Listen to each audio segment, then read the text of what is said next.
प्यारे बाबा की उस साकार धरा पर आकर के वो सब यादें तरोताजी तो हो जाती हैं। ऐसा लगता है कि ये कल की बात ही तो है, ज़्यादा देरी तो हुई नहीं है। क्योंकि आप और हम सभी, प्यारे बाबा ने हमको बता दिया कि आदि के भक्त, पुरातन भक्त आप ही मेरे बच्चे हो, जिन्होंने हर प्रकार की भक्ति की, तीर्थ यात्राएं की, कई प्रकार के गुरुओं को धारण किया, जिसने जहाँ बताया वहाँ जाकर अपनी टिप्पण घसाई, भक्ति पूजा करते रहे, लेकिन हाथ तो कुछ लगा नहीं। ठीक है, किसी ने कहा ये वृंदावन है, ये मथुरा है, ये गोकुल है, ये श्री कृष्ण का जन्म स्थान है, ये खेलने की कूंज गलियां हैं। उसी श्रद्धा, उसी भावनाओं से हम उन स्थलों पर जाते रहे, माथा झुकाते रहे और वहाँ की मिट्टी को भी अपने मस्तक पर छुआते रहे। इसी श्रद्धा और इसी भावना से ये भगवान की लीला भूमि है, चरित्र भूमि है, कर्म भूमि है। लेकिन प्यारे बाबा के बच्चे बनने पर हमको सब समझ में आया कि ये कैलाश पर्वत है, ये जगन्नाथ की यात्रा है, ये वृंदावन, ये गोकुल, ये मथुरा है, ये वास्तव में कहानियां बनाई हैं। सत्यता इससे भिन्न है। आज हम सब उस स्थल पर बैठे हैं जहां दधीचि ऋषि ने तपस्या की, ना केवल स्वयं तपस्या की, लेकिन इस तपोभूमि में इस कदर तपस्वियों को तैयार किया कि हर पल तपस्या का वातावरण रहता था। कोई पूछते हैं साकार बाबा के समय योग किस समय किया जाता था? ये तो हमको कुछ मालूम नहीं, योग किस समय किया जाता था। योग किया जाता था, योग रहता ही था। कोई ये तो था नहीं कि आज दोपहर है, अभी 1 घंटा योग बैठो, 2 घंटे में योग बैठो। अरे धरती पर, उस धरती पर आए हैं जहाँ स्वयं साकार हुआ है सर्वशक्तिवान, जो हमको चलते फिरते हर क्षण, हर कर्म में दिखाई दे रहा है। हमें उसके लिए बैठकर योग क्या लगाना है? जिसकी बात कहते कहते मुझे याद आ रहा है, जब सिंध हैदराबाद में प्रारंभ हुआ ये यज्ञ, उस समय एक बहन ने अपने मन में संकल्प किया कि आज मैं सारा दिन बाबा को याद करूंगी, और जाकर ऊपर कमरे में बैठ गई। शाम की क्लास में बाबा ने पूछा, वो बच्ची दिखाई नहीं दे रही, क्योंकि बाबा को माँ के 12-15 बच्चे भी हों तो उसे सब बच्चों का मालूम होता है कि मेरे बच्चे ने किसने खाना खाया, किसने नहीं खाया, कौन आया कौन नहीं आया। बाबा को 300 बच्चे, 350 बच्चे हैं, सभी की पहचान रहती थी, कौन हाजिर है कौन नहीं। तब किसी ने कहा कि बाबा फलां बहन है, वो आज तपस्या करने के लिए ऊपर कमरे में बैठी है, सुबह से बैठी है। बाबा ने कहा मेरी बच्ची को किसी ने भोजन जल पहुंचाया कि नहीं पहुंचाया? किसी ने नहीं पहुंचाया था, क्योंकि कोई किसी को आज्ञा तो दी नहीं गई थी। तब बाबा ने उसको शाम को बुलाया और कहा मेरी बच्ची ने तपस्या की है, बहुत प्यार किया, कुछ नहीं खाया। बच्ची तुझे 1 घंटा बैठकर, 2 घंटा बैठकर, 6 घंटा बैठकर तपस्या करने की क्या जरूरत पड़ी थी? हर पल तेरी तपस्या है, क्षण क्षण तेरी तपस्या है, क्योंकि वो सर्वशक्तिवान जिसकी याद में तुम बैठी हो, वो पल पल अपने बच्चों को ज्ञान, गुण और डायरेक्शन देता है। उनकी आज्ञा के अनुकूल ही तो तुम्हारे कदम चलते हैं, उनकी आज्ञा के विपरीत तो कदम नहीं चलाती हो, क्योंकि यज्ञ वत्स वही करते थे जो बाबा ने कहा है। क्या जरूरत थी तुम्हें ये भट्ठी करने की? ये शुरुआत की बात थी। तो बाबा का ये सदा रहता था। आज हमसे चलते फिरते पूछते हैं, मैं कहती हूँ ये वो दधीची ऋषि की तपस्या भूमि है जहाँ पर आप और हम सबको आने का परम सौभाग्य मिला है। ठीक है, दधीची ऋषि की गाथा सुनाते हैं, जो कहानी प्रसिद्ध कहानी शास्त्रों के अनुकूल है। अब उस कहानी में कहते हैं कि देवताएं और असुर, सदा ही उनका युद्ध दिखाया है। देवताओं के पास बहुत अस्त्र शस्त्र थे, लेकिन असुर उनके अस्त्र शस्त्र चुरा लेते थे। इसलिए देवताओं को चिंता हो गई कि अगर सारे अस्त्र शस्त्र चुराए गए तो हम निहत्थे हो जाएंगे, ये असुर बलवान बन जाएंगे। हम अपने अस्त्र शस्त्रों को कहीं छिपा दें। तब कहते हैं, गाथा है जो बनी हुई, दधीची ऋषि के पास गए और जाकर उनको कहा कि हमारे पास बहुत अस्त्र शस्त्र हैं और असुर हमारे अस्त्र चुराने का काम करते हैं, आप हमारे अस्त्रों की संभाल कीजिए। उन्होंने स्वीकार कर लिया और सभी शस्त्रों को अपने पास रखा। वर्षों वर्ष उन शस्त्रों की संभाल करते रहे, लेकिन देवता उन्हें वापस लेने नहीं आए। तब दधीची ऋषि जी को एक बार विचार आया कि पति पत्नी दोनों कहीं यात्रा पर चलें, लेकिन पीछे ये देवताओं के रखे हुए शस्त्र कहीं कोई चुरा कर ना ले जाए, इसका क्या किया जाए। अब कहानियां देखो किस प्रकार बनी हुई हैं।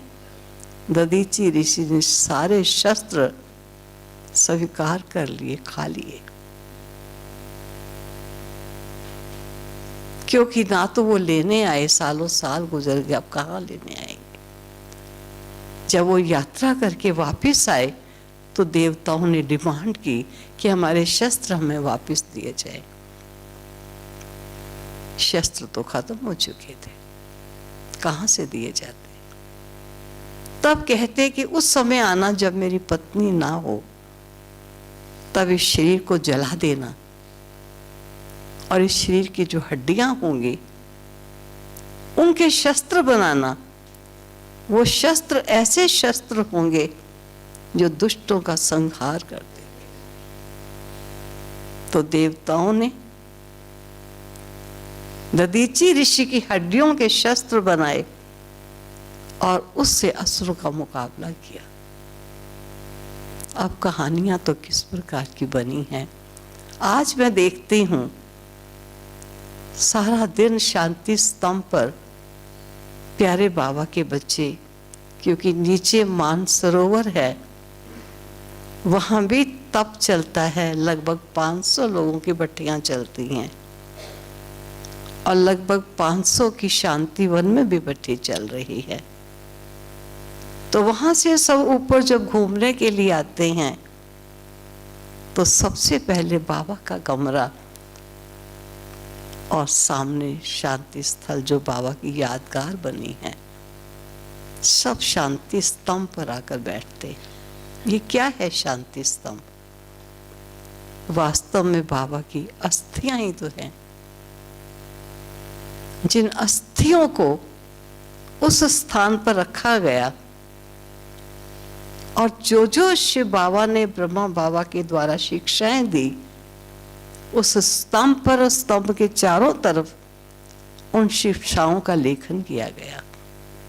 जो भी आए यहाँ से संदेश लेकर जाए और असुरों का संहार करे, दिव्यता की स्थापना करे। ये हड्डियां जिनके शस्त्र बन गए हैं वो आज भी अपना काम कर रहे हैं। वास्तव में देखा जाए ब्रह्मा बाबा वो ऋषि ऋषि थे जिन्होंने अपनी हड्डी हड्डी इस यज्ञ में बच्चों की पालना में लगा दी। आज चलते फिरते मेरे से कई पूछते हैं बाबा का कमरा कितना छोटा था, बाबा का ऑफिस कौन सा था जहां बैठ के पत्र लिखते थे। जब बाबा के होते ये हिस्ट्री हॉल बहुत पीछे बना, ये हॉल कोई भी चीज नहीं थी। बाबा क्लास कहाँ कराते थे, बाबा बच्चों से मिलते कहाँ थे, और दादियां हमारी कहाँ रहती थी जबकि मकान था ही नहीं। तो मौखिक बताने में पता नहीं समझ में आएगा या नहीं आएगा। दिल चाहता है सबको लेकर चलो और माइक लेकर बताऊं कि ये है जगह,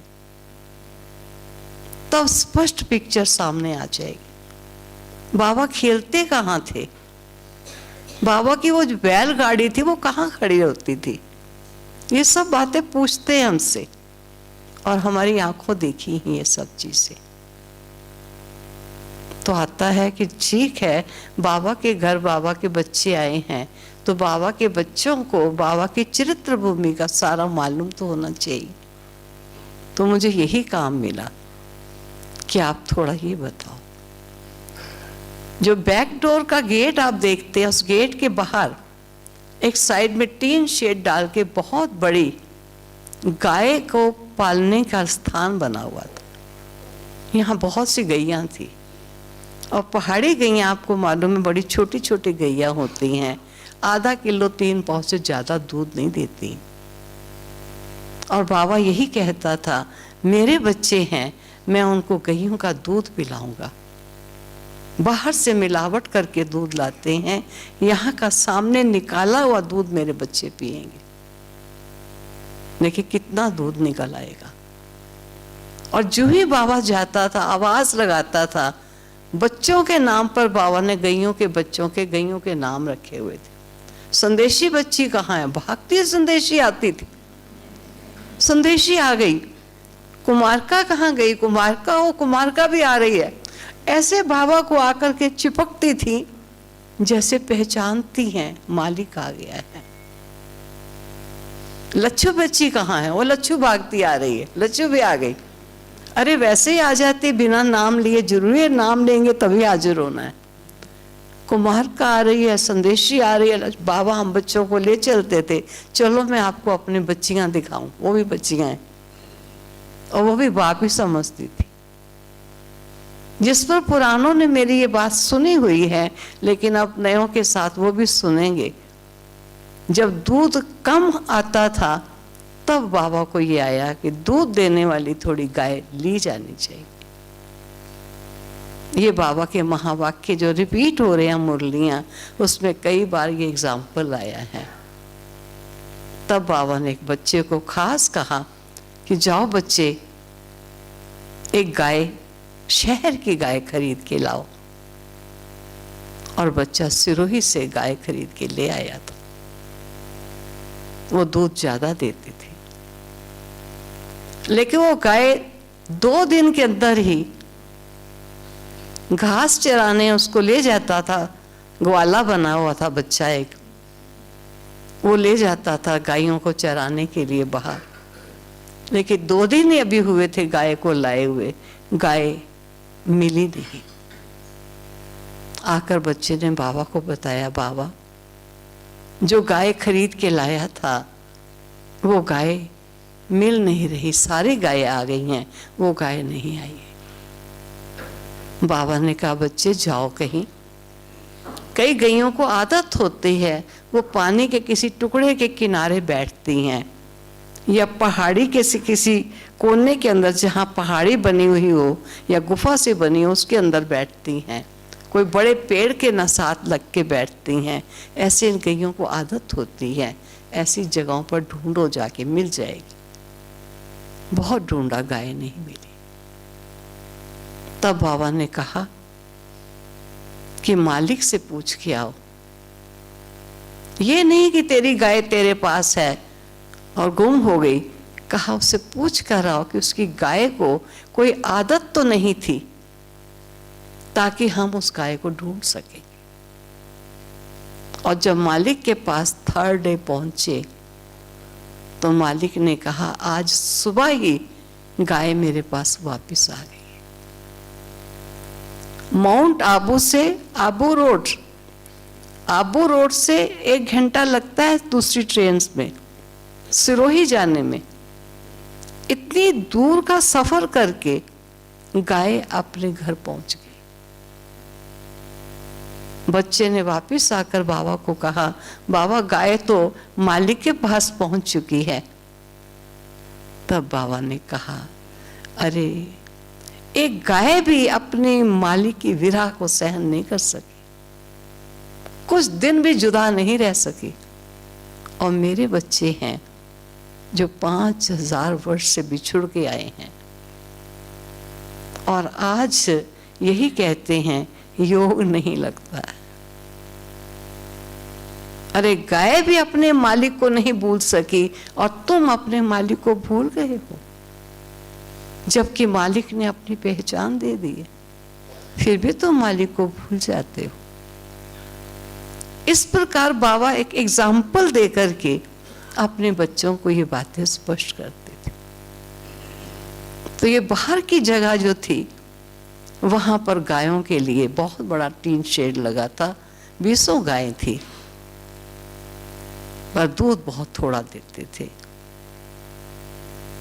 उस समय पहाड़ों से इतनी जो शहर बन गया है, ये शहर तो था नहीं, ना होटल थे ना कोई बाजार थे। पुराना बाजार एक था जो यहाँ के आदिवासी लोगों का था और कुछ नहीं था यहाँ पर। पानी भी जो पीने का आता था वेहंगी में, जो श्रवण कुमार ने माता पिता को लेके वेहंगी में गया, ऐसे वेहंगी पर पानी की बाल्टियां मटके रखे होते थे दोनों तरफ। वेहंगी में पानी ऊपर पहाड़ों से लाते थे, वो पानी पीने में काम आता। कोई नल नहीं लगे हुए थे, ऐसे बाथरूम नहीं थे जैसे आज बाथरूम बने हुए हैं। हाँ, खुला भी नहीं था। टीन का दरवाजा लगा करके एक लगाई, ईंटें खड़ी कर दी, फिर दूसरा ऐसे बाहर टीन के दरवाजे लगा दिए, 4 जगह बना दी। जो नहाएगा आदमी तो नहा सकता है, लेकिन ऊपर छत मानो धड़ तक तो है ही दीवार, लेकिन आर पार सब पार साफ है। जिस पर मैं आपको एक बात सुना देती हूँ, बाबा की बात है। हम सखियां जब कन्याएं आती थी, जिन दिनों में ज्यादा पार्टीज नहीं आती थी, तो हम कुछ सखियां आई थी, स्नान करने गई हुई थी। एक में मैं थी, एक में मेरी सखी थी, एक में लच्छू जो बाबा को अटेंड करती है वो थी, और एक में कोई और होगा। मेरी सखी ने मुझे बाथरूम से आवाज लगाई कि चक्रधारी मैं साबुन लाना भूल गई हूँ, आपके पास साबुन है? मैंने कहा हाँ मेरे पास है। तो कहा मुझे देना। मैंने साबुन लगाया अपने को, मैंने ऊपर से उसको फेंक दिया। अब उसने साबुन लगा लिया, उसने लगा के फिर मेरे को फेंक दिया।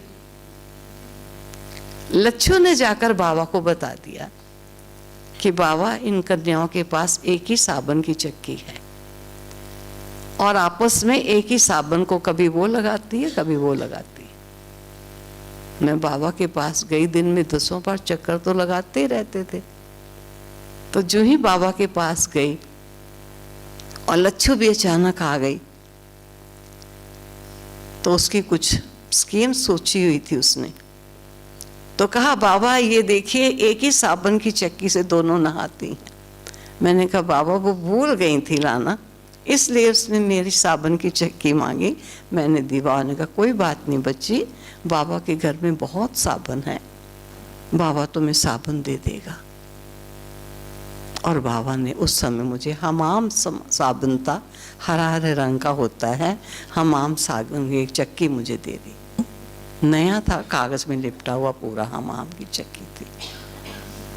मेरे मन में लोभ आ गया, आया कि जो मेरा साबुन है वो तो उसने इस्तेमाल कर ही लिया है, ये मैं कहती हूँ तू ले ले बाबा वाला, मैं ले लूँगी। तो मैंने बाबा वाला साबुन अपने पास रख लिया और उसको वो दे दिया। दूसरे दिन मैं बड़ी खुशी खुशी बाथरूम में गई, बाबा का दिया हुआ, बाबा तो याद आ ही रहा है, साबुन है, लगाया मैंने साबुन, मेरा सारा ही हाथ हरा हरा हो गया। ये क्या हुआ?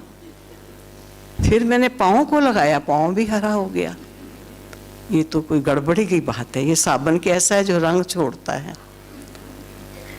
तो मैंने धोया, साफ कर लिया और गई बाबा के पास। दूसरे ऐसे ही, जैसे दोपहर के टाइम खाना खा चुका था बाबा, हम भी खा लिया, चले गए बाहर अंदर। तो लच्छू ने कहा, क्योंकि जानना चाहती थी वो, तो बाबा ने कहा बच्ची, लच्छू ने कहा बाबा ये कंजूस हैं, साबुन यूज़ नहीं करती। कहा, बाबा ने कहा बच्ची तुम यूज़ क्यों नहीं किया? मैंने कहा नहीं बाबा मैंने यूज़ किया है। कहा यूज़ किया है? मैंने कहा जी। मैं बड़ी खामोश रही, क्योंकि मुझे मालूम था कहाँ कोई गड़बड़ी हुई है यहाँ। बाबा ने कहा बच्ची बाबा के घर में बहुत साबुन है, खत्म हो जाएगा बाबा और साबुन दे देगा। मैं चुप रही। लच्छू कहती है बाबा इनको कहो यूज़ करे साबुन, उसको दे दे, सखी को दे दे, वो यूज़ कर लेगी। मैंने कहा उसको क्यों दूँ, मैं यूज़ करूँगी। बाबा ने कहा बच्ची यूज़ करो, नहीं किया ना, यूज़ करो। मैंने टांग दिखा दी उठा के अपना, मैंने कहा ये देखो ये साबुन यूज़ किया है मैंने। बाबा इतना हंसा। फिर बाबा ने कहा और कहाँ? फिर मैंने कहा ये देखिए ये साबुन। बाबा ने कहा बच्ची तुमने कौन सा साबुन दिया? बाबा को मालूम था कि नकली साबुन बनाया हुआ दिया था। लेकिन बाबा को थोड़ा रमणीक बातें करके, क्योंकि सारा टाइम ज्ञान योग तेरा मेरा सुनना सुनाना इसी में बाबा रहता था। तो कई बार हमारी दीदी वगैरह कहती थी कोई ऐसी बातें सुनाओ बाबा को जो हंसने करने की हो। तो लच्छू कई बार ऐसा काम करती थी। तो उसने क्या किया था कि लकड़ी का टुकड़ा बिल्कुल हमाम जैसा ही बना दिया, काट के कोने उसके, और उसको हरे रंग में रंग दिया। और वो जो उसका कागज़ था, रैप होता है, रैप में निकालो दूसरा डाल दो, उसमें चक्की उतनी की उतनी है, पूरा नया साबुन लगता था। तो बाबा बहुत हंसा। फिर बाबा ने कहा बच्ची इसके दूसरा साबुन ला के दो। फिर मुझे दूसरा साबुन। तो मानो बाबा अपने जैसे बच्चों को प्यार भी करता था। बाप है ना, लेकिन बाप ही खाली नहीं है, हर संबंध है वो हमारे साथ, सब रूपों से हमारे साथ चलता है। हमको कई बार खेलता था बाबा, बैडमिंटन खेलता था, जहाँ ये बैक साइड का डोर है, डोर से अंदर आ जाएंगे, यहाँ दीवारें अभी आ गई, कम बाथरूम बन गई, ये चीज़ें कुछ नहीं थी, यहाँ पर खेलता था बाबा। ये खेलने का स्थान था, वो नहीं था। यहाँ बाबा खेलता था बच्चों के साथ बैडमिंटन। और बैडमिंटन खेलता हुआ, हम तो छोटे थे, ज़्यादा मानो खेलना नहीं आता था, बड़े बड़े वाले खेलते थे, हम नहीं खेलते थे। हमको ऑर्डर मिलता था, बाबा ने हमको कहा बच्चे 5-6 हम कन्याएं थी, जिस समय देखो ना बाबा खेल में बड़ा बिजी हो गया है, तो बाबा को याद दिलाओ, शिव बाबा याद है। हम बड़े ताक में रहते थे, जैसे बिल्ली चूहे की ताक में होती है। अब बाबा भूले और हम जाकर कहें, जो ही देखते थे बाबा मारा छिक्का ऐसे कहा, हम जाके बाबा शिव बाबा याद है। बाबा कहता धन्यवाद, जैसे बाबा ही भूला हुआ है, हमें याद है सारा। ये भी बाबा का एक तरीका था बच्चों को अपने साथ जुड़ाए रखने का। इस प्रकार हम बाबा के साथ, बाबा खेलता था, हम देखते थे, लेकिन देखने में खाली कब तक देखते रहेंगे, काम हमको मिल गया, हम अपना काम करते थे। दूसरे कहते थे अभी तुम नहीं जाना, अभी मैं जाऊंगी, मैं याद दिलाऊंगी। अब बाबा को याद दिलाने वाले बहुत खड़े थे कप्तान बन के कि हम याद दिलाएंगे बाबा को। इस प्रकार बाबा को जा कर के याद दिला करके बाबा खेलता था। हमको तो खेलना नहीं आता था, ना वो ताश आती थी। कभी कभी बाबा कहता अच्छा चलो आओ ताश खेलता हूँ। सारा दिन कोई क्लासेस थोड़ी होती थी। अभी तो आज दीदी की क्लास है तो आज दादी की क्लास है, तब तो क्लास थी नहीं। खेलना है, खाना है, घूमना है, आपस में बैठना है, बहुत आनंद था। सारा दिन बीता, बड़ा पता ही नहीं चलता था कहाँ बीत गया। बाबा और हम, मम्मा है, बाबा है, हम है, दादी हैं, ढेर सारी बहनें थी यहाँ पर। ऐसे ही दिन बीतता था, बहुत ही अच्छा। तो हम बच्चों को तो, हमको तो याद है, हमको तो कैरम बोर्ड खेलना आता था। हम कहते थे हमारे साथ, अब आपने उनके साथ खेला बैडमिंटन, अब हमारे साथ कैरम बोर्ड खेलो। बाबा बैठता था, चलो आओ बच्चे अब, क्योंकि काफ़ी याद कर आए थे, हम काम करके आए थे, अब हमारे साथ भी तो खेलेगा बाबा। तो कैरम बोर्ड फिर हमारे साथ बैठ के खेलता था, जो कुछ भी कहो करता था। क्योंकि जब बाबा बाहर खेलता था तो हम देखते थे कि वहाँ उस समय रास्ता लोगों ने इसको पास बनाया होता, रास्ता इस दरवाजे से आने वाले इस दरवाजे से निकलते थे, तो उनको शॉर्ट पड़ता था मार्केट वगैरह बाहर जाना, इधर से मार्केट, इधर से नक्की वगैरह जाना, उनको शॉर्ट पड़ता था। लेकिन जब भी कोई दूर से भी आते थे ना बाहर के लोग, तो बाबा फौरन, वहाँ से दरवाज़ा था घर का, तो बाबा फौरन अंदर चला जाता था, खेल को छोड़ करके अंदर चला जाता था। अब हमको ये नहीं समझ में आता था, मेरे मन में ऐसा चलता था, भाई फरिश्ते को भी बंद कर दो। कहा भी था बंद करके आओ, बंद करना आता है नहीं, फ़ोन ले लेते, बंद नहीं करना आता। मैं कई बार अपना ही सुनाती।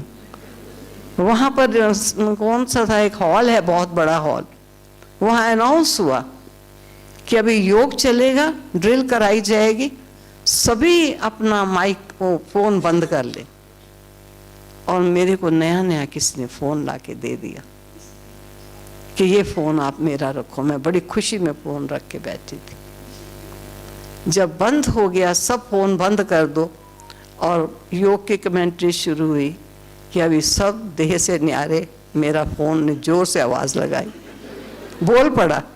अब मैंने सारे बटन बंद कर दिए, लेकिन फ़ोन बंद नहीं हुआ। अब मालूम ही नहीं बंद करना कैसे, बटन तो मैंने सारे दबा दिए जितने हो सकते हैं, सारी मैंने टाइप राइटिंग कर दी, लेकिन कुछ नहीं हुआ। आकर लेके मैं बाहर भागी कि अब क्या करूं इसको। तो इसलिए अगर नहीं बंद किससे होता तो मुझे बुरा नहीं लगता, क्योंकि मैं इस रास्ते से पास हो चुकी हूँ, और शायद आज भी पूरा बंद नहीं करना आता। अभी भी कोई क्लास शुरू तो करा लेती हूँ, बंद करती हूँ तो बंद होती ही नहीं, फिर मैं बुलाती हूँ, अरे बंद तो करो, ये तो बंद ही नहीं हो रही है। ऐसे होता है। अब हर चीज़ सीखनी पड़ती है। मैं कहती हूँ मुझे सिखा दो, तो मेरे से आगे उत्तर मिलता है, आपको सीखने की क्या ज़रूरत है, हम बैठे हैं ना। आप सोचिए कोई आ जाए और वो कहे जी माइक अपना फ़ोन बंद कर दो, और चक्रधारी दीदी जी को तो बंद करना आता नहीं, क्योंकि उनको कहा गया कि हम बैठे, हर समय तो नहीं तुम मेरे साथ बैठे हुए हो, मुझे इतना तो आना चाहिए। तो मान लीजिए, मैं क्या सुना क्या रही थी, वो तो बात रह गई।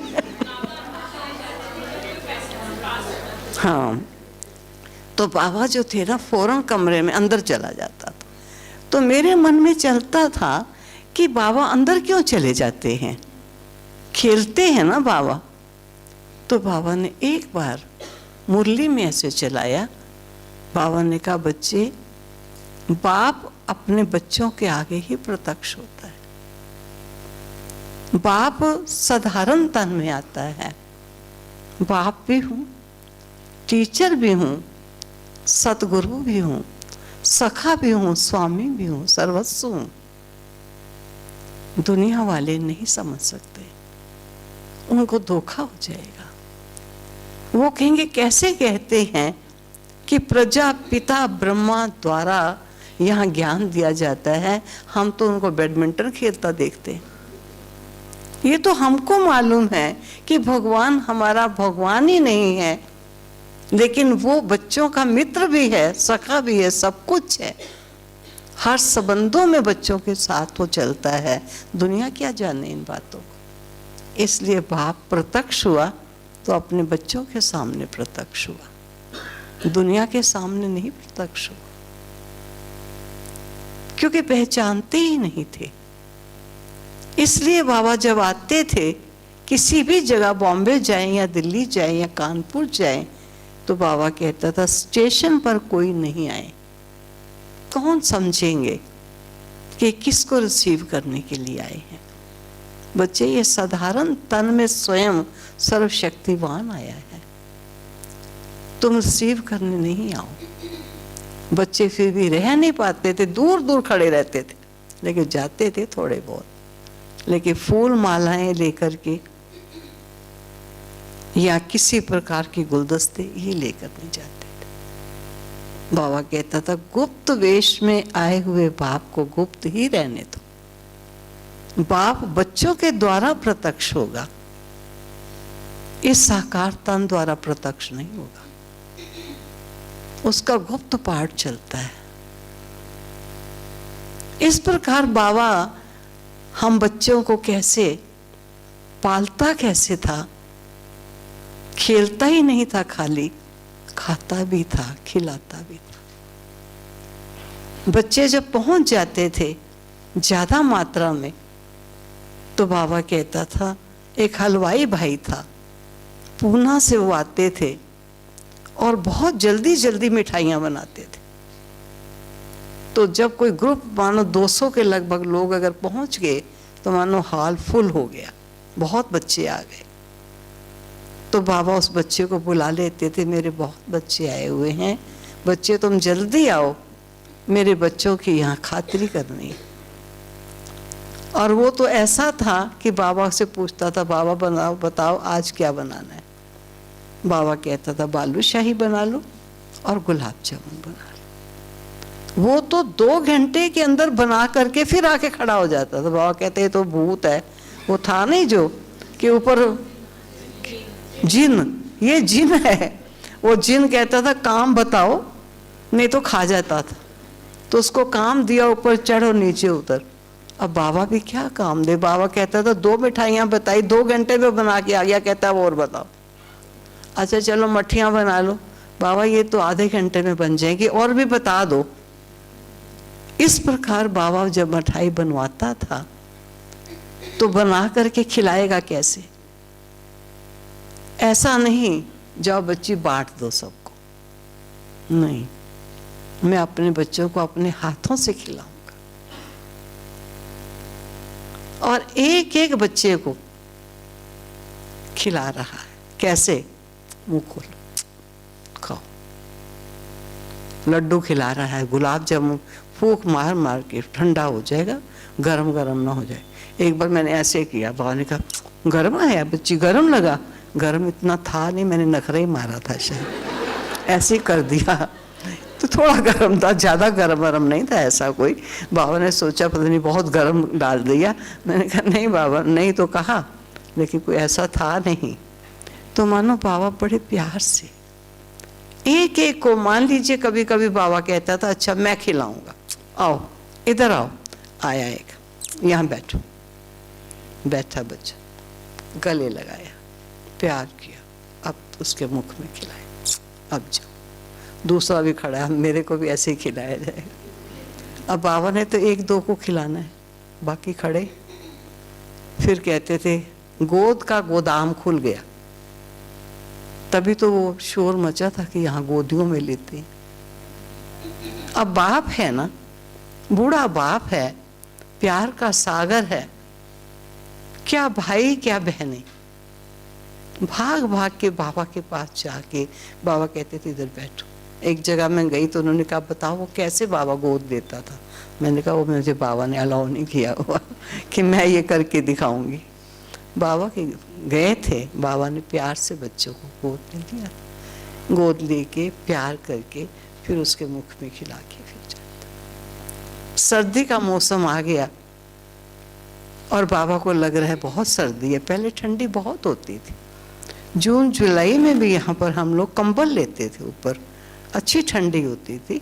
जो बाहर कार खड़ी करते थे तो उस पर पतली नहीं पानी ओस होता है तो पानी जम जाता है, ऐसे हो जाता था, तो ठंडी बहुत होती थी। तो बाबा रात के टाइम कई बार अंगीठी जलवा लेता था, अंगीठी जला के यहाँ रखो, बोली तुम रोटियां बनाती जाओ छोटी छोटी, इतनी इतनी, इसके बीच में मक्खन रखूँगा और चूरा चीनी बूरा रखूँगा, फिर उनका गोला बना के एक एक बच्चे के मुख में खिलाऊंगा। थोड़ा मक्खन खा के, मानी खा के सोएंगे, थोड़ी गरमाइश आएगी मेरे बच्चों को। सब बच्चे लाइन में, बच्चे को बाबा ने मक्खन मारने के लिए बाबा ने बुलाया। ओ भागते हुए, कोई इधर से आ रहा है, कोई इधर, सब गैया भागती आ रही। जैसे वो लच्छू और वो आ जाते थे ना, ऐसे यहाँ भी वो भी गैया थी। और सब बाबा के पास आ जाते थे और बाबा अपने हाथ से एक एक बच्चे को खिलाता था, खाओ। बहुत बाबा को प्यार बहुत था। अब मान लीजिए जैसे हम लोगों को अभी भेजता है, कहते जाओ अचलगढ़ देख कर आओ, नहीं तो कहाँ सारा दिन बिताना है और घूमना भी है, बच्चों को घुमाना भी है। अभी अचलगढ़ जा रहे हैं, लाइन में लग गए सारे जाने वाले।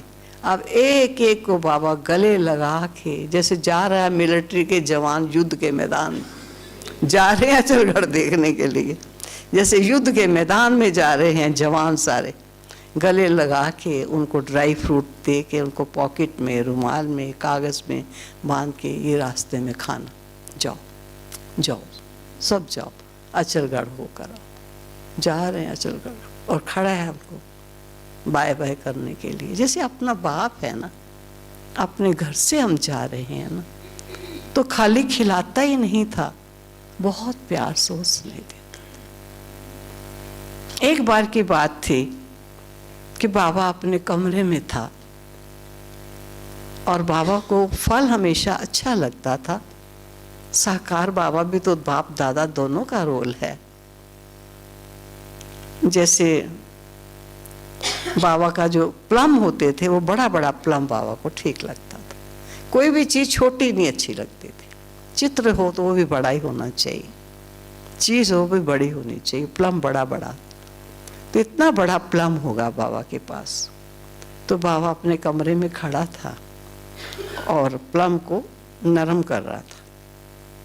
नरम करने का थोड़ा सा जूसी हो जाता है, मेरे को नहीं मालूम था। मैं कमरे में गई तो बाबा ने उस प्लम को ऐसे मुंह पर लगाया ही था। तो मैं गई, बाबा ने कहा बच्ची, बाबा ने इधर से खाया ना, तो इधर से खा। अब भला बताओ, मैं इधर से खाऊंगी बैठ के? मैं भागी बाहर। लच्छू ने कहा मैंने कई बार कहा है जब बाबा कुछ खाए तो नहीं कमरे में आओ। अब हमें स्वप्न थोड़ी आएगा बाबा ने प्लम खाना है तो नहीं जाना है। मानो अगर बाबा ने दूध पी रहा है और आप गए हैं तो बाबा कभी दूध नहीं पिएगा, पहले कहेगा कटोरी लाओ, मैं अपने बच्चे को अपने हाथ से पिलाऊंगा फिर मैं पीऊंगा। ऐसे नहीं, मेरे बच्चे पहले पिए। इस प्रकार बाबा अपने बच्चों को बहुत ही प्यार और स्नेह देता। ये जो झोपड़ी बनी हुई है, यहाँ पर कुछ नहीं था, ये कमरे, ये ऑफिस वगैरह यहाँ कुछ नहीं था, ऐसी कच्ची सी जमीन थी ये सारी। शुरू शुरू में तो यहाँ पर बाबा ने एक टाट लगा के चारों तरफ बड़ा सा कमरा सा बनाया था, तो लेटरिन बनवा दी गई थी। बाबा को बंद जगह नहीं अच्छी लगती थी, कोई भी खुली खुली हो जाए। इस प्रकार बाबा का ये जो जगह थी, ये बहुत खुली जगह थी, सारी ओपन जगह, कच्ची जमीन होती थी। यहाँ पर झोंपड़ी जब बनाई गई तो झोंपड़ी खजूर के जो पत्ते होते हैं बड़े बड़े होते हैं ना, तो खजूर जैसे नहीं पत्ते, नकली खजूर भी होती है, तो वो पत्तों से वो झोंपड़ी बनाई थी सारी। और उसको पानी डाल देते थे, सवेरे सवेरे सब पानी से पत्ते हरे कर देते थे, तो जिससे झोंपड़ी में ऐसे लगता था एसी लगा हुआ हो, ठंडक। उस समय कोई पंखे या एसी का तो मतलब ही नहीं था। गर्मी में ये थोड़ी है कोई एसी वेसी या पंखे लगाएंगे यहाँ। बहुत साधारण जीवन था, खटियाएं थोड़ी होती थी। ये पुराना घर था जहाँ रहते थे। जो आप देखते हो इधर ऑफिस बना है, अब बाबा का कमरा आपने देखा, जहाँ पर वो छोटा से एक बड़ा सा नहीं, छोटा कद का, ऊंचा कम है, वो सोफा रखा हुआ है। उस सोफे से दीवार ले लीजिए और थोड़ा आगे इधर से खुला था, उस तरफ बाबा का स्नान गृह बना हुआ था। बहुत छोटा कमरा था बाबा का, जिसमें 2 कुर्सियां थी और एक मेज था। 2 बैंती कुर्सियां और एक छोटा लकड़ी का टेबल था बस, और एक गद्दी थी, एक पलंग था। तो जब थोड़े बच्चे ज्यादा आ जाते थे, क्योंकि जगह रहने की, ये पुराना स्थान जो है यही था, कोई भी और जगह नहीं थी रहने की। ये सब पहाड़ थे यहाँ पर, सारे बड़े बड़े पहाड़ थे ऊंचे, ये सब जगह पहाड़ थे। बाबा का जो कमरा भी दिखाई देता है वो भी बाहर जो अभी बरामदा सा लगा हुआ है, ये बढ़ाया गया है। थोड़ा अंदर से भी ले लीजिए तो बरामदा बाहर थोड़ा छोटा बरामदा था, जो गर्मी में बाबा खटिया बाहर बिछा के सोते थे, सर्दी में अंदर, गर्मी में बाहर सोते थे। तो ये बरामदा था। और ज्यादा बच्चे आ जाते थे तो टेंट लगाते थे, तो यहाँ टेंट लग जाता था और टेंट में खटिया लगाते थे। खटिया वो होती थी, नवार नहीं होती है जो कसने वाले होती है, तो नवार वाली खटियाएं होती थी। तो वो खटिया लगा के उन खटियाओं पर बच्चों को सुलाते थे। एक बार रात को वर्षा आ गई, बाबा फौरन बाहर निकला, मेरे बच्चे भीग जाएंगे। और बाबा ने सभी बच्चों को कहा, बच्चे तो मेरे कमरे में आ जाओ, खटिया के नीचे सो जाओ। अब बाबा के कमरे में तो आ जाओ। बाबा के कमरे में 6 जगह पानी बहता था, जो छोटे छोटे पतीले डब्बे ये रखते थे, क्योंकि खरपच्चियां लगी हुई थी ऊपर, और वो खरपच्चियां पुरानी लगी हुई थी। कोई टाइम यहाँ घोड़े का अस्तबल होता था, तो कैसी जगह होगी आप सोच सकते हो। तो बड़ी सिंपल सी जगह थी, ऐसे कच्ची मिट्टी है, खरपच्चियां लगी हुई छत पर होती थी ऐसे ही, और कमरे में बाबा के पानी बहता था। जब ये नया स्थान बना, जिस तरफ ये आप हिस्ट्री हॉल देखते हो, वहाँ दादी का कमरा, एक कमरा इस तरफ, एक कमरा उस तरफ, 2 कमरे बने थे वहाँ उस समय लास्ट बाबा के। तब बाबा को कहा, बाबा प्लीज अभी तो आप कमरा बदल लो, इस कमरे में बहुत पानी गिरता है, वर्षा आती है, सारा कमरा पानी से भर जाता है। तब बाबा ने कहा, नहीं बच्चे, ऑलमाइटी इतने पुराने मकान में आया है और ये नए मकान में रहेगा, नहीं रह सकता। अगर उसके लिए पुराना मकान है तो इसके लिए भी पुराना ही मकान होगा। इसी मकान में रहे, इसी कमरे में रहे, किसी और जगह नहीं रहे। संदेशी के द्वारा बाबा ने एक बार संदेश दिया था, और संदेशी को संदेश में कहा कि बहुत खांसी आती है बाबा को कहो बाबा थोड़ी ठीक कर देगा, तो बाबा को मुरली चलाने में असुविधा नहीं होगी। नहीं तो बाबा मुरली चलाता था, बीच में खांसी बहुत आती थी। तो बाबा ने संदेशी के द्वारा क्या उत्तर भेजा? बाबा ने कहा, मैं तो टूटे ढोल से भी काम कर लूंगा, तेरा कर्म भोग तू जानता है। जिसका जो कर्म का खाता है वो अपना आप चुप तो करेगा। आप सोचिए, रथ लिया हुआ है, लेकिन न्यायकारी इतना है कि रथ के द्वारा ज्ञान सुना रहा है, लेकिन उस रथ का जो हिसाब किताब किए हुए पूर्व के कर्मों का है, वो उसे योग बल से पूरा करना है। कहता है, मैं टूटे ढोल से भी काम कर लूंगा, मेरा काम चल जाएगा। इस ढोल को तुझे ही बजाना है, ठीक करना है। आज हमें जरा सा कुछ होता है, बाबा ठीक क्यों नहीं करता? बाबा को ऐसा तो कर देना। फिर भी बाबा कहते हैं, हाँ बच्चे कर दूंगा, कोई बात नहीं, बच्चे हैं ना। लेकिन अनन्य बच्चे को बाबा ने कैसे चलाया? बहुत सुंदर रूप से चलाया। हर पल बाबा के गुण गाता था। अब बाबा के कमरे की खटिया आप देखो, बड़ी खटिया है, लेकिन कोई इतनी बड़ी तो नहीं है। और कहता था, मेरी खटिया के नीचे चले जाओ। बच्चे पार भीग रहे हैं ना, इधर तो भीगेंगे ही, अंदर भी भीगेंगे, खटिया के नीचे पानी नहीं आएगा, खटिया के नीचे सोचो। जगह नहीं होती थी, कई नए नए लोग ज्ञान सुनने के लिए आते थे। बाहर टेंट लगाया, टेंट नहीं, जैसे वो होती है ना बोरी, टाट लगा के और टीन लगा के, टाट लगा के, टाटों का एक बना दिए, 2 जगह बना दी जहाँ नए लोग आएंगे तो उनको अटेंड किया जाता था, और आगे टाट का ही पर्दा है, पूरा नहीं थोड़ा, टाट का ही होता था। और एक बार थोड़े ज़्यादा आए कोई लोग, तो बाबा ने कहा मेरे कमरे में लाके उनको अटेंड करो। स्वयं बाबा, 7 छोटा कमरा है एक, जहाँ पर ईशु दादी रहती थी, और जितने ट्रंक वगैरह थोड़े थे, 8-10 ट्रंक थे, बाबा पूरा टाइम ट्रंक के ऊपर बैठा रहा, लेकिन अपने कमरे में जिज्ञासु को दिया। बाबा कहता था इसके लिए ये स्थान नहीं है, ये सेवा की भूमि है, ये सेवा के लिए स्थान है। इस कदर बाबा सेवा को महत्व देते और अपने बच्चों को महत्व देते थे, बहुत महत्व दिया। आज हम बच्चे देखें, जरा सी असुविधा हो जाए तो मुश्किल लगता है। अब बाबा के टाइम हम खाते क्या थे, मेज कुर्सियां कहाँ थे, आज नीचे बिठा के खिलाना मुश्किल है। पहले ब्रह्मा भोजन तो नीचे ही बैठ के खाते थे। ये किचन थी हमारी, जहाँ पर अभी क्या मैं बताऊं कैसे, टेलीफोन एक्सचेंज कहलाता है यहाँ। टेलीफोन एक्सचेंज वाली जो जगह है, यहाँ पर अंदर तक थोड़ी किचन थी। कोई इतनी बड़ी किचन नहीं थी, लेकिन बाबा ने कहा था कि तुम्हारी इस किचन जितने तो देगचे होंगे जिनमें तुम्हारी सब्जियां बनेंगी। अरे बच्चे क्या समझते हो, और बच्चे आगे से हंस देते थे।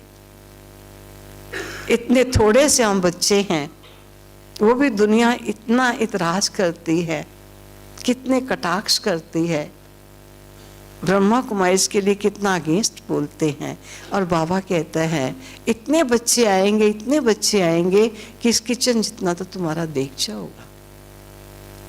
अब वहाँ किचन में जो खाना बनाने के लिए कोई एक बोली दादी निश्चित थी, जो दिन रात आपको किचन में दिखाई देगी। लेकिन खाना कैसे बनता था, आज कानपुर से 6 लोग आए हैं, दिल्ली से 8 आए हैं, इलाहाबाद से 9 आए हैं। मानो आज इलाहाबाद की पार्टी भोजन बनाएगी, तो इलाहाबाद वाले ही आज सारा दिन सुबह से शाम तक नाश्ता बनाना है, खाना बनाना है, सब्जी बनानी है, आटा गूंदना है, जो कुछ है उन्होंने करना। एक दिन 8-10 दिन 15 दिन रुकते थे। अब दूसरे बच्चे बनाएंगे, सभी वो करेंगे, बड़ी खुशी खुशी सबको, आज हमारी टर्न है। लेकिन बाबा हर समय किचन में, मामा आती थी, देखती थी आके सब्जी का टेस्ट। बाबा कहते थे बच्चे भोग लगाने से पहले टेस्ट कर लो, कोई हर्ज नहीं, बाप बच्चों का घर है। अगर बनने के बाद कोई कहे नमक ज़्यादा है, मिर्ची तेज है, ऐसा है, तो बाबा का ब्रह्मा भोजन की निगाह से नहीं खाया जाएगा, भोजन की निगाह से खाया जाएगा। इसलिए इस भोजन को पहले चेक करो। बाबा को गोल रोटी ही ठीक लगती थी। कई बार पंजाब वालों ने तिकोनी रोटी बनाई, बाबा ने दोनों कान पकड़ के ऐसे कहा, देखो बच्चे तो कान निकले हुए, अब कान निकले हुए मैं रोटी अपने बच्चों को कैसे खिलाऊं। कहा बाबा ये परोंठी है। बाबा ने कहा नहीं सिंधी मानी बनाओ, तो परोंठी सिंधी मानी भी होता, सिंधी भी परोंठी बनती है। तो बाबा अपने हाथों से बना करके सिखाता था, ऐसे बनो, हर चीज सिखाता था। आज बाबा क्या सब्जी बनेगी, सब्जी भी बनती थी, इतना लगता था उस समय अमृत खा रहे हैं। इतनी दाल होती होगी, इतना पानी है, और छोंक बहुत बढ़िया लगा होता था, बहुत ही आनंद आता था। दाल बनी हुई है, आज पता नहीं उसको क्या कहते हैं, मद्रासी लोग कुछ बनाते हैं, रसम पता नहीं क्या कहते हैं, वो भी ऐसे ही कुछ होती है। यहाँ रोज ही रसम होती थी, और ये थोड़ी रसम के साथ कोई सब्जी भी होगी, आज रसम से रोटी खा रहे। और रोटी को मानी कहते। हमारे लौकिक पिताजी आए यहाँ के पहली बार, तो आके पूछे मानी जी का, जो आता है मानी पूछता, रोटी पूछता ही कोई नहीं। क्योंकि बच्चे को पानी के लिए मानी मानी नहीं कहते, मानी पियोगे, कहते जो आता है कहता है मानी। भाई पूछो रोटी, रोटी नहीं पूछते, मानी पूछते हैं। तो ये पानी नहीं पूछते हैं, आपको रोटी पूछते हैं। अब सिंधी बहनें थी और सिंधी भाई थे, सिंधी भाषा ही उनको ज़्यादा आती थी। वो तो बाबा ने निश्चित किया था कि जो सिंधी बोलेगा उसको पापड़ नहीं मिलेगा, क्योंकि सिंधी लोगों को पापड़ मिल गया तो सब कुछ मिल गया। एक बार बाबा ने कहा था कि सभी बच्चों को दूध में चावल डाल के खीर के साथ रोटी खानी, सब खीर के साथ रोटी खाएंगे। और रात की क्लास में कचहरी होती थी, तो कचहरी में बाबा ने पूछा, सब बच्चों ने खीर के साथ रोटी खाई? तो 3 बच्चों ने ऊंचा हाथ खड़ा किया, बाबा हमने तो पापड़ के साथ खा ली, हमने खीर नहीं खाई। बड़ा त्याग दिखाया। बाबा ने कहा इनको पापड़ अच्छा लगता है, इनको खीर नहीं पसंद है।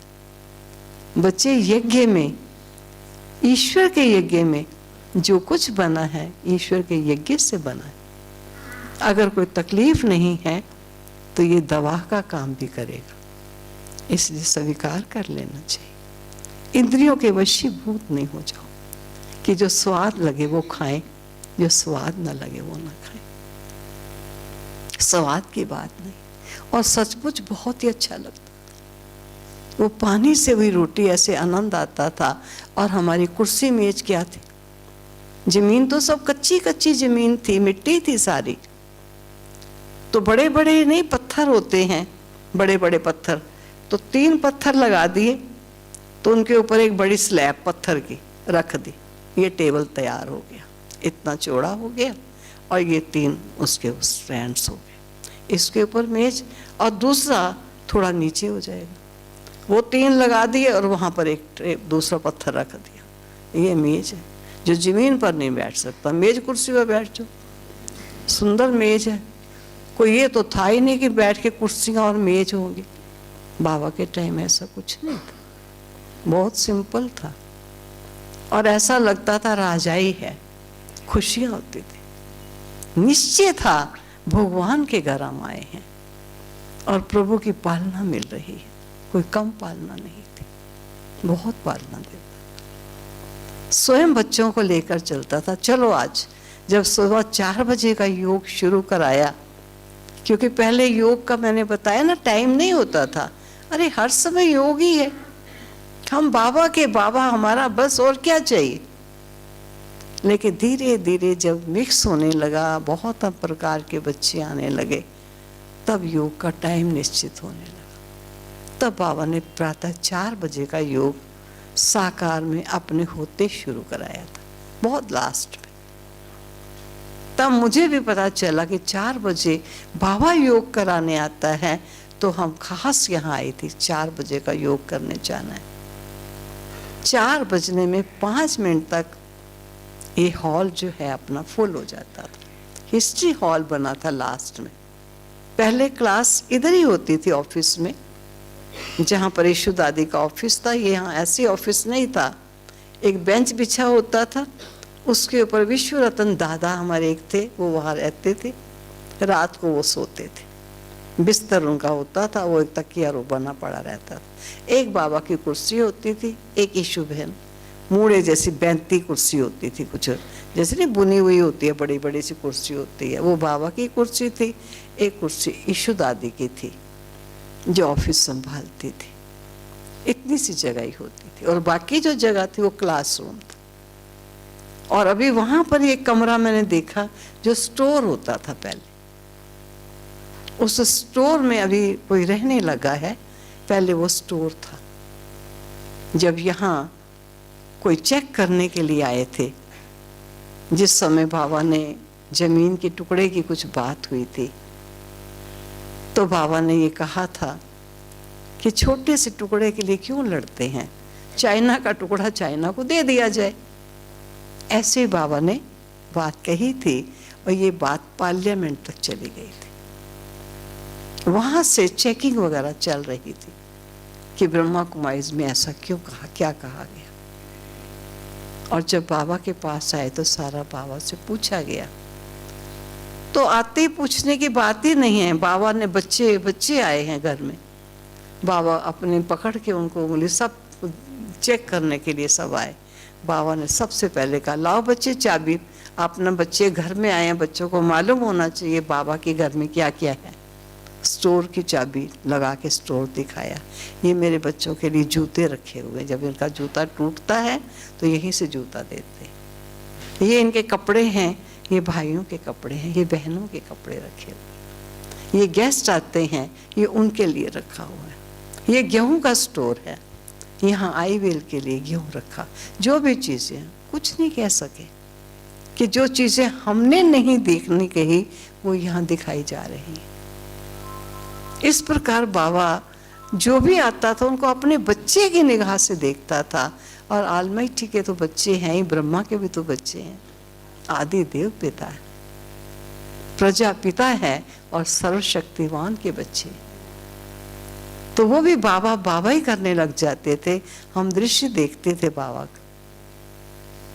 एक बार कोई युगल आए थे तो बाबा ने इसी हॉल बना हुआ जो पुरानी जगह में दिखा रही हूँ, वहीं था, चित्र लगा हुआ था झाड़ त्रिमूर्ति का, और बाबा उस युगल को समझा रहे थे ये है ब्रह्मा, ये है विष्णु, ये है शंकर। किस प्रकार सूक्ष्म ब्रह्मा सारा ज्ञान साक्षी बन करके जैसे कोई और है,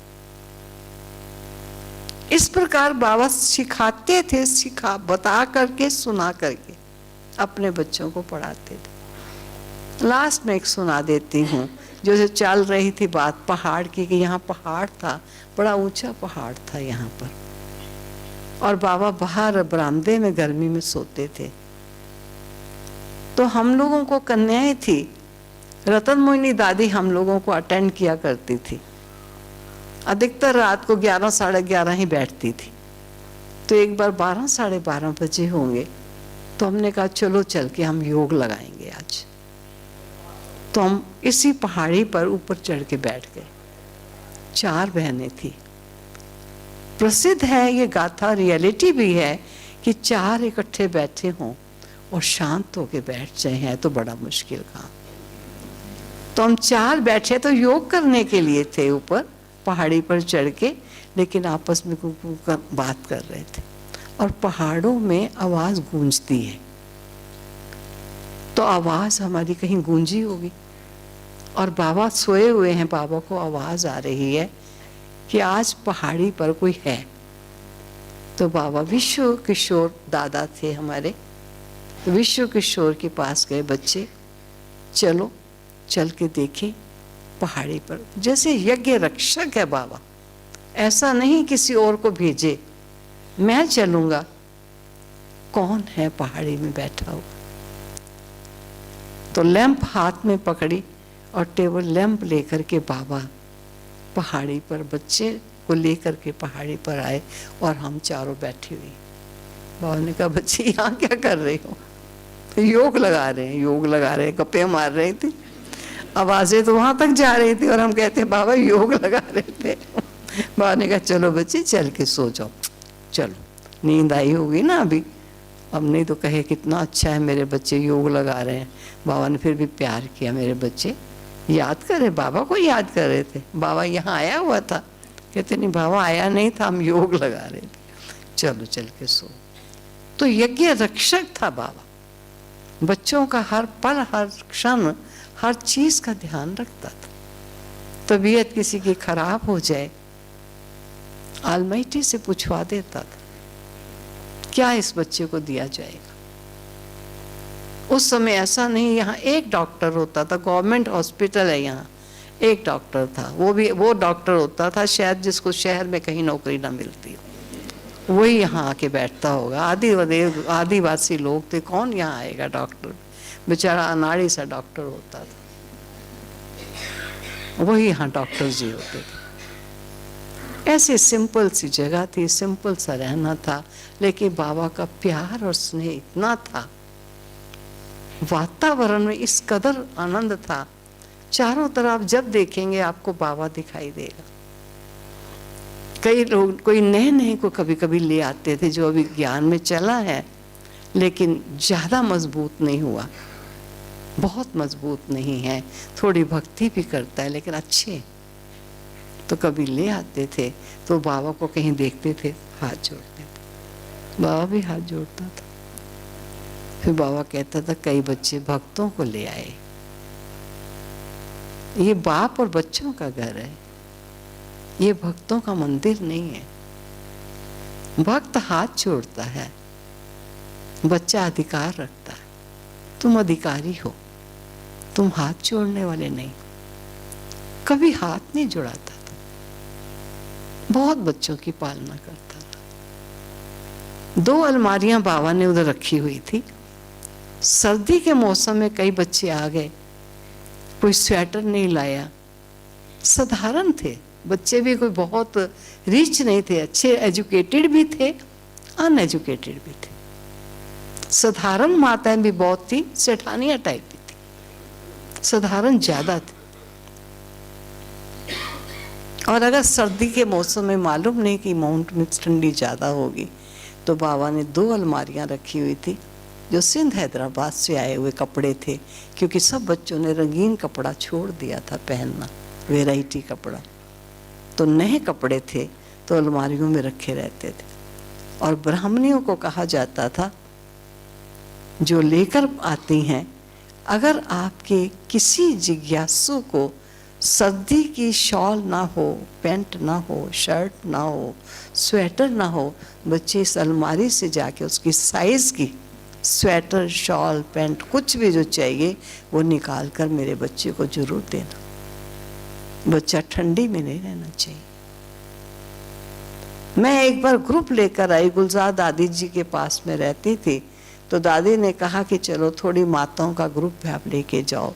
पहले वो ट्रेनिंग सेंटर जो बना हुआ है लास्ट में, ट्रेनिंग सेंटर अभी ऐसा ही थोड़ा बना था, कच्चा ही था, अभी पूरा भी हुआ भी नहीं था। तो वहाँ पर 7 खटियाएं लगाई हुई थी, एक कमरे में 7 खटिया होती थी, नहीं तो जमीन ही पहले चलती थी। और 7 खटिया बाबा ने मुझे कहा कि बच्चे तुम्हारे जो जिज्ञासु आए हैं वो सब ठीक ठाक है। मैंने कहा जी बाबा। बाबा ने कहा कि मैं आज रात को सभी से मिलने के लिए आऊँगा। मैं बहुत खुश हुई। देखना किसी के पास कंबल ना हो, तकिया ना हो, चादर ना हो, हर एक को हर चीज देना। कोई ये ना कहे कि 5-6 दिन है निकाल लेंगे। बाबा के घर में सब कुछ है। घंटा बजता था जब नए आते थे, साबुन चाहिए, नील चाहिए, तेल चाहिए, तो ड्यूटी होती थी एक बहन को, वो लेकर इतने से इतने बजे तक बैठेगी, जिसको साबुन, नील, तेल चाहिए वो आकर लेकर जाओ। कोई गर्म कपड़ा नहीं है, ठंडा कपड़ा नहीं है, इस अलमारी से वो कपड़े उनको दो, ताकि मेरे बच्चों को कुछ कमी ना प्रतीत हो और वो ये ना समझे कि 6-7 दिन निकल जाएंगे, उनको बाप का घर याद बना रहे कि गए थे हम भगवान के घर में। इस प्रकार बाबा बच्चों की खातिरी करते थे। तो बाबा ने मुझको कहा कि आज मैं तुम्हारे सब जिज्ञासों को देखने के लिए आऊँगा रात को। मैं बड़ी खुश थी, मैंने सबको बता दिया। रात को जब हम सोते थे तो सबके पहले यहाँ कपड़े पजामा और कुर्ता रात को पहनते थे, टाफ्टे का या करेब का पजामा और सूती कुर्ता, और साफ नहा धो के, कंघी वगैरह करके, बाल हाथ धो के ठीक से सोते थे। ऐसे नहीं कहीं बाबा कभी कह देता था किसी को साक्षात्कार हो तो ध्यान रखना, ठीक से सोना, कहीं रात को किसी इष्ट का साक्षात्कार किसी का हो जाए, ऐसे रूप से कह देता था। पाँव गंदे होंगे तुम्हारे चरणों के तो चरणामृत लोग पी रहे हैं, गंदे पाँव होंगे तो चरणामृत कैसे पिएंगे बच्चे। तो सब साफ स्वच्छ होके सोते थे।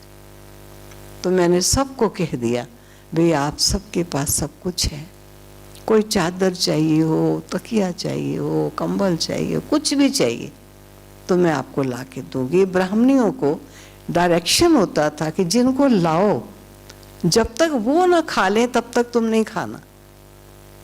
उनको देखो, इनको खिचड़ी चाहिए, इनको साबूदाना चाहिए, इनको दलिया चाहिए, इनकी तबीयत ठीक नहीं, इनका व्रत है, कुछ भी चीज़ चाहिए उनको टाइम से दो। तुम 7 दिन इनकी सेवा करोगी, ये पूरा साल तुम्हारी सेवा करेंगे। इस प्रकार बाबा ट्रेनिंग देते थे। और सब बच्चों की पालना बहुत अच्छी चाहिए। तो बाबा जब रात को सभी वाइट चादर डालते थे खटिया पर, ऐसे ही नहीं सारा दिन की खटिया बिछी हुई है, थोड़ा झाड़ा और सो गए, नहीं, साफ सुथरे होकर के खटिया को भी ठीक करके, और शाम को वो लेकर के आते थे विभूति जो होती है सामग्री, क्योंकि मच्छर होते थे पहले, तो सामग्री सब कमरों में थोड़ी की जाती थी ताकि रात को मच्छर तंग ना करे। बहुत प्यार से सब सोते थे। तो जब बाबा ने आना था तो सभी बहनों ने वाइट चादर और खूब नहा धो के तैयार होके सब, तो सब अपने खटिया पर अगरबत्ती जला रहे हैं, स्पेशल जलाई हुई है, सब योग में बैठे।